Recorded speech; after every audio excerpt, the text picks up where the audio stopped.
मिल्लतपुर गांव की bus stand वाली गली में एक छोटी सी खोखी थी, जहां मोनू चाट वाला अपना ठेला लगाता था। उसका ठेला साधारण था, पर उसके चेहरे की मुस्कान इतनी प्यारी थी कि लोग लाइन लगाकर चाट खाते थे। मोनू की खासियत थी उसकी बनाई हुई मसाला चाट, जिसे लोग मोनू स्पेशल कहते थे। लेकिन एक दिन उसने बिल्कुल नई चीज शुरू की, कुरकुरे मसाला चाट। मोनू के पास पैसा कम था, लेकिन दिमाग तेज। एक शाम उसने 4-5 बच्चों को कुरकुरे खाते हुए देखा और सोचा कि क्यों न इससे कुछ नया बनाया जाए।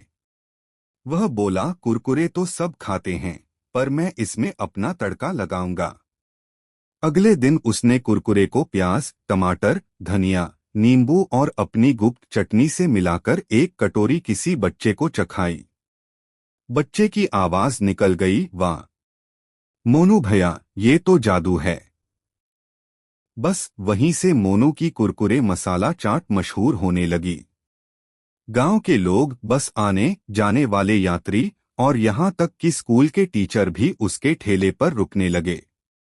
सब पूछते, भैया यह मसाला चाट कैसे बनाते हो? मोनू मुस्कुराकर कहता, राज तो राज होता है साहब। लेकिन गांव में एक आदमी था, कैलाश काका। वह मोटे, लालची और तुनक मिजाज थे। उनके पास बस स्टैंड के पास ही एक बड़ा रेस्टोरेंट था, लेकिन उनमें वह स्वाद नहीं था जो मोनू की चाट में था। ग्राहकों की भीड़ मोनू के पास देखकर उनके अंदर जलन होने लगी। कैलाश काका एक रात अपने आदमी को भेजकर बोले, जाकर पता लगाओ कि यह कुरकुरे में डालता क्या है। लेकिन मोनू का छोटा सा ठेला इतना साफ सुथरा और सरल था कि कोई राज समझ में न आया। अगले दिन कैलाश खुद मोनू के पास पहुंचा और बोला, देख बेटा, मेरे यहाँ रेस्टोरेंट है। मैं तुझे 50,000 दूंगा, तू अपनी चटनी की रेसिपी दे दे। मोनू ने विनम्रता से कहा, काका यह चटनी मेरी नहीं, मेरी माँ की बनाई हुई है। इसे बेचना गलत होगा।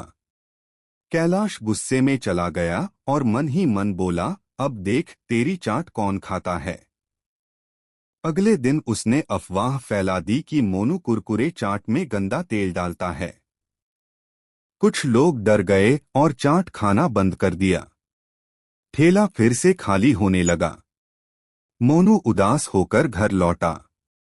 उसकी माँ बोली, बेटा, मेहनत वाला कभी हारता नहीं। बस अपना काम ईमानदारी से करते रहो।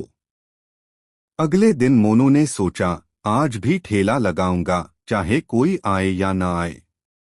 वह ठेला लेकर गया, लेकिन लोग दूर दूर से गुजरते रहे। तभी स्कूल की एक छोटी बच्ची आई, पायल। वह बोली, मोनू भैया, मुझे आपकी चाट पर भरोसा है। बनाइए एक प्लेट। मोनू के चेहरे पर हल्की मुस्कान आई। उसने प्यार से चाट बनाई और पायल के हाथ में दी। पायल ने खाई और जोर से बोली, वाह, यह तो पहले से भी मजेदार है। पास खड़े 2-3 लोग मुड़े और बोले, सच में? मोनू ने उनके लिए भी चाट बनाई। उन्होंने चटकारा लेकर कहा, अरे, इसमें तो कोई भी गंदगी नहीं, बल्कि बहुत साफ और स्वादिष्ट है। उसी समय एक बाइक पर कोई आता है, शानदार हेलमेट, कैमरा और बैग। वह था शहर का फूड व्लॉगर अंशुल। उसने कहा, मैं पायल के स्कूल की बस में था। बच्चों ने बताया कि यहाँ की कुरकुरे मसाला चाट दुनिया की सबसे बेहतरीन है, इसलिए मैं यहाँ हूँ। मोनू घबराया हुआ था, लेकिन उसने पूरी ईमानदारी से चाट बनाकर दी। अंशुल के चेहरे पर मुस्कान फैल गई। वह चिल्लाया, लाजवाब, ऐसा स्वाद मैंने कहीं नहीं खाया। उसने मोनू का पूरा वीडियो बनाया, चटनी बनती हुई, कुरकुरे पर तड़का, मोनू की मासूमियत और उसकी माँ का आशीर्वाद। उसने कहा, दोस्तों, मिलिए मोनू से, गांव की असली चाट स्टार। वीडियो कुछ ही घंटों में वायरल हो गया।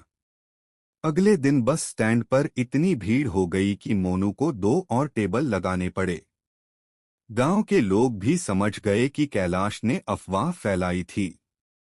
कैलाश काका शर्मिंदा होकर मोनू के पास आए और बोले, बेटा, गलती मेरी थी, मुझे माफ करना।